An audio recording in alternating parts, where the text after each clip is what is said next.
కాదండి, కృష్ణరాజు ఉన్నారు ఇందులో, సాక్షి యాజమాన్యం ఉన్నారు, సాక్షి ఛానల్ కూడా బ్యాన్ చేయాలి, ఇంకా ఉన్నాయి, అవన్నీ కూడా వస్తాయి.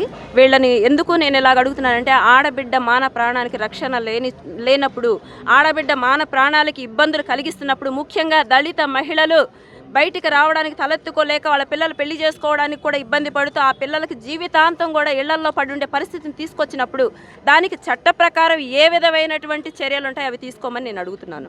ఎందుకంటే మీడియా అనేది సమాజాన్ని ప్రభావితం చేస్తుంది. అలాంటి మీడియా ఇది ఒకరోజు 2 రోజులు అయితే సాక్షి యాజమాన్యాన్ని నేను ప్రశ్నించేదాన్ని కాదు. ఇక్కడ 10 సంవత్సరాలుగా జరుగుతుంది అమరావతి మీద ఈ విధ్వంసం అనేది.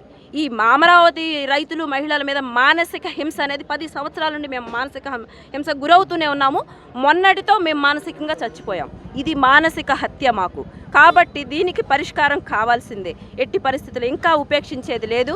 ఖచ్చితంగా వీళ్ళిద్దరికి కఠినమైన చర్యలు ఉండాలి. వేరే ఎక్కడ ఏ ఛానల్లో కూడా ఎవరైనా సరే కూర్చున్నప్పుడు పద్ధతిగా వాళ్ళు మాట్లాడేప్పుడు 1కి 2 సార్లు ఆలోచించి, ముఖ్యంగా ఆడబిడ్డల గురించి, ఒక ప్రాంతం గురించి మాట్లాడేప్పుడు, ఒక రాష్ట్రం గురించి మాట్లాడేప్పుడు రాష్ట్ర ప్రయోజనాలేంటి, ప్రాంత ప్రయోజనాలేంటి, రాజధాని విలువలేంటి, అలాగే అక్కడ ఉన్నటువంటి పీపుల్ ఎవరైతే మహిళలు ఉన్నారో వాళ్ళకు ఉన్నటువంటి వాళ్ళ ఆత్మాభిమానానికి దెబ్బ తగలకుండా మనం మాట్లాడాలి. రాజకీయ ప్రయోజనాలకో రాజకీయ లబ్ధి కోసమో లేదంటే వాళ్ళ ప్రలోభాలకు తలొగ్గో ఇష్టారాజ్యంగా మాట్లాడితే మనకి ఇదే గతి పట్టిద్ది అనేది చూపించాలి.